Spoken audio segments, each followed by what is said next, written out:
Hello everyone, आप सभी का ओम ए टू जेड क्लासेस में स्वागत है। आज हम कक्षा 10 गणित के मल्टीपल चॉइस क्वेश्चन लेकर आए हैं, जो पेपर में इनकी संख्या 20 होती है। तो यह बहुत ही महत्वपूर्ण प्रश्न है। यदि आप कक्षा 10 के विद्यार्थी हैं तो यह वीडियो आपके लिए अत्यंत महत्वपूर्ण होने जा रही है। तो चलिए इस प्रश्न को सॉल्व करते हैं। हमारा पहला प्रश्न है, यदि द्विघात समीकरण 2x² - 5x + k = 0 के मूल बराबर हैं तो k का मान होगा। इसमें 4 ऑप्शन दिए हुए हैं, हमें सही ऑप्शन पर टिक करना है। तो इसे सॉल्व करेंगे, जो ऑप्शन सही होगा उस पर टिक करेंगे। तो देखिए यहाँ पर 2x² - 5x + k = 0 यह द्विघात समीकरण है। तो इसकी व्यापक जो समीकरण है इसकी तुलना करेंगे ax² + bx से, यानी इसकी तुलना करेंगे ax² + bx + c = 0 से। तो देखें गुणांक लिखेंगे, a बराबर हो जाएगा 2 और b बराबर -5 और c बराबर k है। तो यहाँ पर मूल बराबर है। तो यदि मूल बराबर हैं तो विभेदकर d का मान क्या होगा? d क्या है? विभेदकर है जिसका मान 0 होगा। तो विभेदकर d बराबर होता है b² - 4ac। तो यहाँ से b का मान है -5, 5 का वर्ग -4 और a का मान है 2 और c का मान है k बराबर 0। 5 का वर्ग करेंगे 25 और 4 दूनी 8, k हो जाएगा 8k। ये हो जाएगा बराबर, माइनस है बराबर को उधर ले जाएंगे तो +8k हो जाएगा। इसलिए k बराबर हो जाएगा 25/8। तो हमें k का मान निकालना था, k का मान आया 25/8। तो देखिए विकल्प कौन सा सही है? डी सही है। तो इस पर हम डी पर क्लिक करेंगे। एमआर सीट में जो मिलेगा उसमें आपको उस सर्कल पर गोला करना होगा, ये आपको सीट मिलेगी पेपर में। तो अब देखिए दूसरा प्रश्न, 270 के अभाज्य गुणनखंड होंगे। तो यहाँ पर 270 का हमें अभाज्य गुणनखंड करना है पहले। तो देखिए इस तरह 270,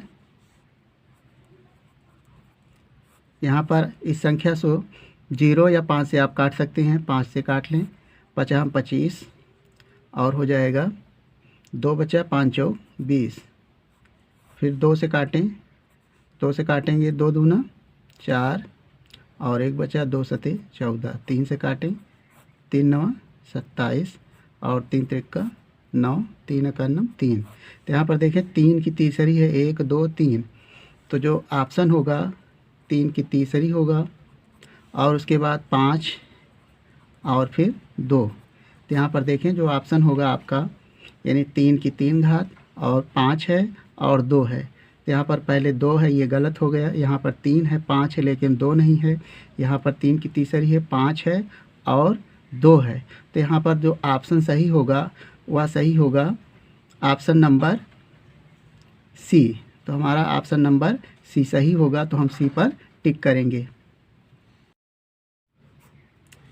अब अगला प्रश्न है तीसरा, रैखिक समीकरण युग्म x + 2y = 4 एवं 2x + 4y = 5 के हल होंगे।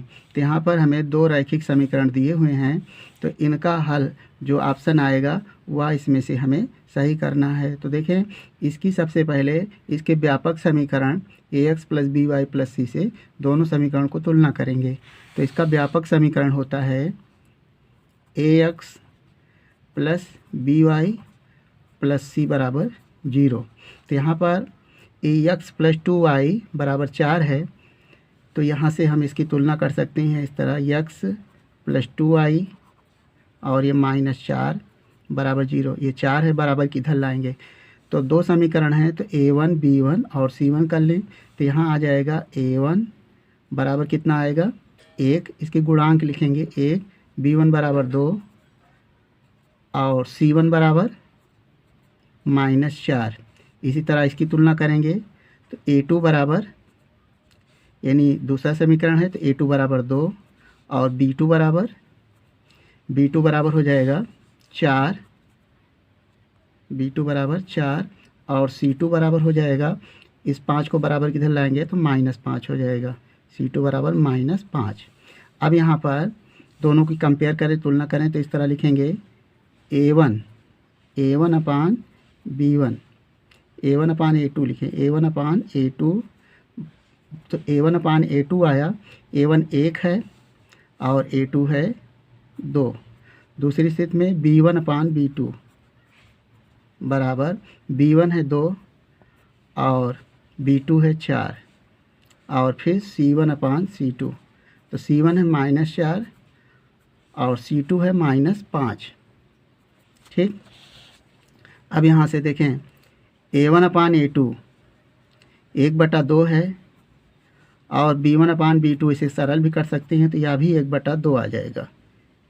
तो 1/2 और C1 अपान C2 ये 4/5 है, तो ये बराबर नहीं है। तो यहाँ पर आप लिख सकते हैं A1 अपान A2 बराबर B1 अपान B2 और not equal C1 upon C2। तो इसके लिए जो प्रतिबंध होगा वह कोई हल नहीं होगा। जब A1 अपान A2 बराबर B1 अपान B2 हो और C1 अपान C2 बराबर नहीं हो, तो ऐसी स्थिति में इसका कोई हल नहीं होगा। तो ऑप्शन नंबर हमारा C सही हो जाएगा। हम C पर टिक करेंगे। इसके बाद अगला प्रश्न है 9 sec स्क्वायर ए माइनस 9 tan स्क्वायर ए का मान। ऑप्शन 0, 1, 9, 8। तो यहाँ पर आप जानते हैं यह सब सम क्या देखें, सेक स्क्वायर ए माइनस tan स्क्वायर ए बराबर 1 होता है।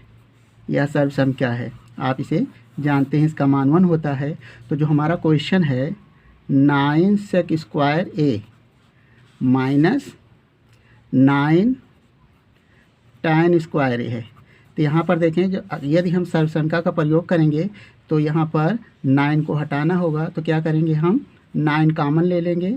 9 कॉमन लेंगे तो हमारा बचेगा सेक स्क्वायर ए माइनस tan स्क्वायर ए। तो यहाँ पर देखें सेक स्क्वायर ए माइनस tan स्क्वायर ए सर्वसंख्या है जिसका मान 1 होता है। तो यहाँ पर हम लिख सकते हैं 9 × 1 बराबर 9।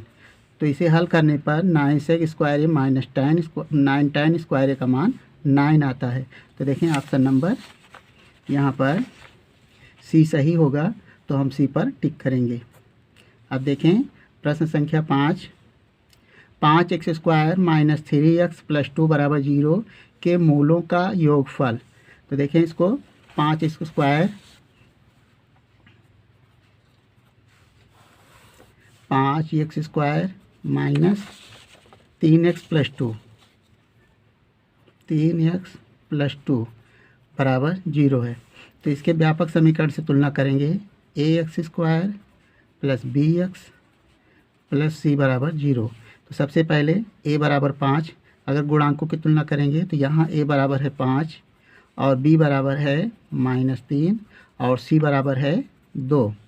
तो हमें ज्ञात करना है मूलों का योगफल, यानी मूल होते हैं अल्फ़ा और बीटा, 2 मूल होते हैं। यदि घात 2 है और 3 घात है तो अगला मूल गामा होगा। तो मूलों का योग अल्फ़ा प्लस बीटा बराबर सूत्र होता है -b/a। तो यहाँ पर देखें बराबर माइनस सूत्र का है, b का मान -3 है और a का मान 5 है। तो हल करेंगे तो आ जाएगा -3 का गुणा -3 से ये माइनस माइनस हो जाएगा प्लस 3/5। तो यहाँ से आ गया मान 3/5 अल्फ़ा प्लस बीटा, यानी मूलों का योगफल आया 3/5। तो यहाँ पर ऑप्शन आएगा हमारा जो सही होगा 3/5 होगा। तो ऑप्शन ए सही हो जाएगा। तो यहाँ पर अगला प्रश्न है 6वां, एक बारंबारता बंटन के लिए माध्य माध्यिका और बहुलक के बीच संबंध। तो यह सूत्र है और यदि आपको कंठस्थ है सूत्र तो आप ऑप्शन को सही कर सकते हैं। तो यह बहुत ही महत्वपूर्ण प्रश्न है। तो बहुलक बराबर होता है 3 गुणे माध्यिका माइनस 2 गुणे माध्य। तो यहाँ पर ऑप्शन नंबर सी सही हो जाएगा।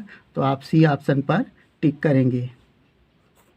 तो बहुलक बराबर 3 माध्यिका माइनस 2 गुणे माध्य। तो यह सूत्र है। प्रश्न 6 हल हो गया। अब देखें 7वां प्रश्न। 7वां प्रश्न है हमारा 5 cos स्क्वायर 60 डिग्री का मान होगा। 5/4, 4/5, 1/4 और 1/2। तो यहाँ पर देखें 5 कास स्क्वायर, यानी स्क्वायर लिखा है इस तरह लिख लेंगे 5, और कास 60 अंश का मान आप जानते हैं 1/2 होगा, 1/2 का वर्ग। तो 5 और 1/2 का वर्ग हो जाएगा 1/4, तो आ जाएगा 5/4। तो यहाँ पर हमारा ऑप्शन सही हो जाएगा, ए सही हो जाएगा 5/4। 5 कास स्क्वायर 60 अंश का मान 5/4, आराम से हो गया। अगला प्रश्न है 6 सेंटीमीटर त्रिज्या वाले वृत्त का एक चाप केंद्र पर 60 अंश का कोण अंतरित करता है, त्रिज्यखंड का क्षेत्रफल होगा। तो यहाँ पर आप जानते हैं यह एक वृत्त है, इस तरह चित्र आपको बताने की ज़रूरत नहीं है, समझ लें। यहाँ पर ये इस तरह है, यह केंद्र है और इस पर ये 60 डिग्री का कोण अंतरित करता है, ये 6 सेंटीमीटर है। तो यहाँ आपको मालूम है r बराबर 6 सेंटीमीटर है और थीटा बराबर 60 डिग्री है। तो जो सूत्र होता है त्रिज्यखंड का सूत्र बराबर होता है πr² θ/360। तो यहाँ से देखें पाई का मान आप रखेंगे पाई गुणे आर का मान है 6, तो 6 का वर्ग गुणे 60/360। तो यहाँ से 1 जीरो से 1 जीरो कट गया, 6 का 9 6, 6 छाक 36 बराबर हो जाएगा पाई इंटू 6 गुणे 6। 6 का वर्ग है 2 बार लिख लिया गया और 6, 1 6 से 1 6 कैंसिल, तो आ जाएगा, क्योंकि पाई में उत्तर दिया गया है, पाई का मान आपको नहीं रखना है, तो हो जाएगा 6 पाई। तो जो सही ऑप्शन आएगा वह 6 पाई वर्ग सेंटीमीटर होगा। तो यहाँ पर ऑप्शन हमारा सही हो जाएगा डी, यानी ऑप्शन नंबर सी सही हो जाएगा 6 पाई वर्ग सेंटीमीटर। प्रश्न संख्या 8 का सी सही होगा 6 पाई वर्ग सेंटीमीटर। तो इस तरह से जो हमारे मल्टीपल चॉइस क्वेश्चन हैं इनको हमने ढूंढकर इस तरह लाया है कि आपको बोर्ड पेपर में इसी तरह के प्रश्न या सेम प्रश्न आपको मिल सकते हैं। तो मैं आशा करता हूं कि आपको इस प्रश्न का हल समझ में आ गया होगा। आपका अपना किसी प्रकार का सुझाव या डाउट हो तो कमेंट करेंगे। वीडियो पसंद आया हो तो वीडियो को लाइक कर लें और चैनल को सब्सक्राइब करके दोस्तों के साथ इस वीडियो को शेयर कर लें। वीडियो देखने के लिए धन्यवाद।